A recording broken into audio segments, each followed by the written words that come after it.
একটা বিল্ডিং এ 10টা 20টা 25টা ফ্ল্যাট আছে, 2টা ফ্ল্যাটে এরকম লোক আছে, 22টা ফ্ল্যাটে তো সাধারণ পাবলিক আছে। আপনারা আমাদেরকে হেল্প করেন না কেন? আপনারা এই ইনফরমেশনটা দেন না। রেগুলার গোয়েন্দা নজরদারিতে আছে, সব সময় পারা যায় না। আপনি ওই যে ঢাকা শহর এত পপুলেটেড এবং এত সমস্যাবহুল, অনেক ফ্ল্যাট ফাঁকা আছে এবং অনেক নেতার ফ্ল্যাটও ফাঁকা আছে, তাদের আত্মীয় স্বজনেরও ফ্ল্যাট ফাঁকা আছে। আমাদের কাছে এইরকমও ইনফরমেশন আসতেছে যে এই সমস্ত বাসা বাড়িতেও তাদেরকে আর পয়সা দেওয়া লাগে না, ফ্রি অফ কস্টে থাকতেছে। তা আমার প্রশ্ন হচ্ছে যে একটা বিল্ডিং এ 10টা 20টা 25টা ফ্ল্যাট আছে, 2টা ফ্ল্যাটে এইরকম লোক আছে, 22টা ফ্ল্যাটে তো সাধারণ পাবলিক আছে। আপনারা আমাদেরকে হেল্প করেন না কেন? আপনারা এই ইনফরমেশনটা দেন না কেন যে অমুক বিল্ডিং এর অমুক লোকেশনে এই ফ্ল্যাটে এই ধরনের কিছু ছেলে পেলে আছে যারা ছাত্র না বা অছাত্র, যারা অপতৎপরতার সাথে জড়িত। এইটা যদি নগরবাসী আমাদেরকে সহায়তা করে তাহলে পুলিশের কাজটা আমাদের জন্য আরো অনেক সহজ হয়ে যাবে।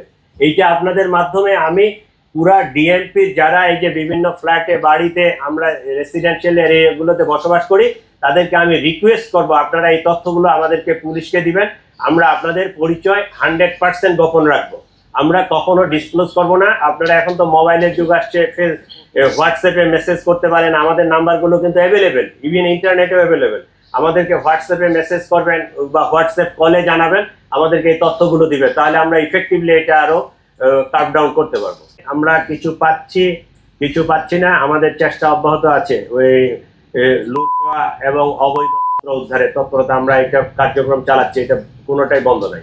আলাদা সফটওয়্যারে আছে CIMS, citizen information management system, এইটা কিন্তু আমাদের চলতেছে। গত মাসেও সম্ভবত আমরা 50,000 ভাড়াটিয়ার তথ্য আপডেট করছি। এটা কন্টিনিউয়াস চলতেছে, এটা চলতেছে।